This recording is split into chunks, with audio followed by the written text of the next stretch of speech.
Hello my dear students and lovely audience, good morning to all of you. You are welcome to my YouTube channel. Today we are going to read a very special topic, what is Rowlatt Act, which was very important for all students who are in 10th class.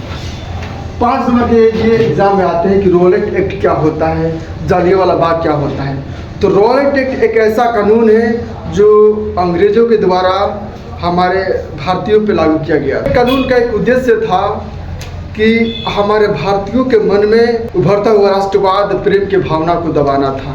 उन्हें डर था कि कोई भी इंसान अगर हम लोग के खिलाफ बोलेगा या अपने में बैठकर बातचीत करेगा तो भविष्य में समस्या हो सकती है, इसलिए उन लोगों ने रॉलेट एक्ट का नियम लगाया हुआ था। तो my dear students, Rowlatt act का जो उद्देश्य था वो बिना मुकदमे की गिरफ्तारी, यानी किसी भी इंसान को, जब अंग्रेजों को लगता था किसी भी इंसान पर कि ये इंसान हमारे लिए आगे चल के खतरा हो सकता है, रॉलेट एक्ट का उद्देश्य ये था कि किसी भी इंसान को बिना मुकदमे के गिरफ्तार कर लिया जाता था। यानी जब भी किसी अंग्रेज को लगता था कि भारतीय कुछ बात कर रहे हैं, वार्तालाप कर रहे हैं, तो ये हमारे भविष्य के लिए समस्या उत्पन्न कर सकते हैं, तो उनको शक के आधार पे जेल में डाल दिया जाता था। रॉलेट एक्ट एक ऐसा एक्ट था जो हमारे भारतीयों को बहुत ज़्यादा परेशान कर चुका। साथ ही में कह रहा है कि जिन भारतीयों को रॉलेट एक्ट लगाया जाता था, जिन भारतीयों के ऊपर रॉलेट एक्ट लगाया जाता था, उन्हें नहीं वकील करने की इजाज़त थी और नहीं अपील करने की इजाज़त थी। यानी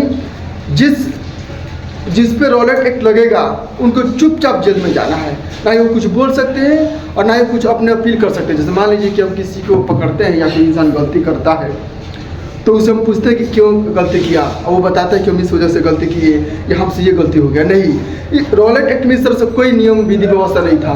रॉलेट एक्ट में सिर्फ शक हुआ अंग्रेजों को पकड़ता था, जेल में डाल देता था।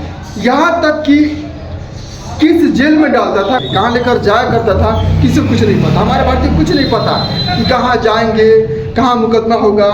गुप्त अदालतें बनाई गई थी रॉलेट एक्ट के लिए, यानी एक ऐसे अदालत जिसमें ले जाकर बंद कर दिया जाता था और इस बात का किसी को नहीं पता था। एक और बात यह है कि रॉलेट एक्ट के तहत प्रेस पर रोक लगा दिया गया था कि यदि किसी भारतीयों को रॉलेट एक्ट के तरफ से लेकर जाया जा रहा है तो उसको प्रेस वाले नहीं छापेंगे। समस्या ये था कि इसके वजह से हमारे भारतीयों ने इतना ज़्यादा परेशानी को झेले कि हर तरफ हड़ताल हो गई, समस्या बढ़ गई। और यही समस्या को लेकर हमारे भारतीय कई जगहों पे वार्तालाप करते थे। गांधी जी ने इस एक्ट को काला कानून कहा। क्यों कहा?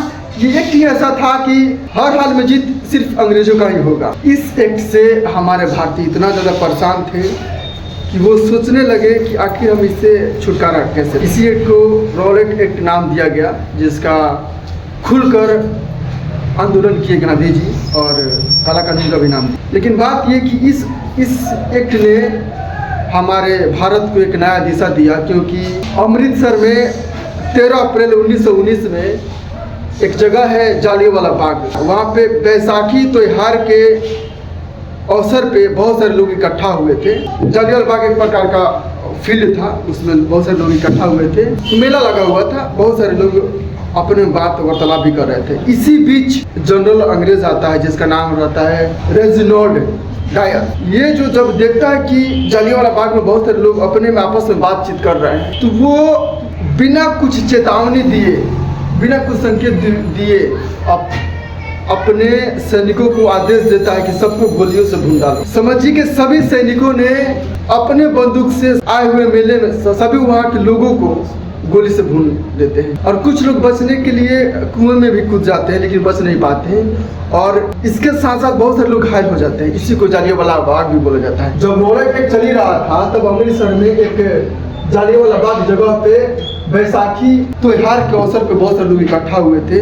और उस इकट्ठे हुए लोग में एक जनरल आता है जिसका नाम रहता है रेजिनाल्ड डायर। ये अपने सैनिकों को आदेश देता है कि सबको गोली से भून दो, और बिना चेतावनी दिए सभी सैनिक गोली से मार डालते हैं, जिसमें से लगभग बहुत सारे लोग मारे जाते हैं और कुछ लोग घायल होते हैं, जिसको हम जालियांवाला बाग हत्याकांड के नाम से जाने जाते हैं। यदि किसी को कन्फ्यूज़न हो तो हमारे वीडियो में कमेंट अवश्य करें, हम उसे बताएंगे।